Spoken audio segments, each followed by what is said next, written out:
За сайн байцгаана уу? Зөө өрөлтөө Prada 150 дээр харангийн типэ шалгавч тавилаа. За энэ Keiko D гэдэг брендийн шалгавч байгаа. Босго хамгаална, урагшаага ачлага өндөр. За энэ боссон ачлага өндөр. За ийшээ өсгийнээс дороожиг сайн хамгаалж өгнө. За хагарахгүй, хөлдөхгүй, хугарахгүй. За 2 дугаарыг нэг танилцуулж байна. 2 дугаарыг нэг мөн босго хамгаалж өгнө. Урагшаага бас сайн орж гисэн байгаа. За ийшээ 3 дугаар игнээ 3 дугаар игнээний шалгавчтайгаа байгаа. Одоохондоо багаж нь шалгавч байхгүй байгаа ингээд. 1 2 3 дугаар игнээ байгаа. За 2 дугаар игнээ хоёр талаасаа босоо хамгаалж өгнө. За ийшээ ингээд айгуу гоё орж гисэн байгаа.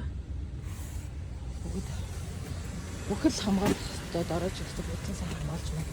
За жолоочийн тал хаас торомсонд тулахгүй хачлаг өндөр босгоо хамгаалж өгнө. За эндээс ингээд мөн дорож өсгөнөөс хамгаалж өгсөн байгаа. За та бүхэн захиалга бол 99 75 82 8801 1105 дугаараар холбогдорой. За баярлалаа.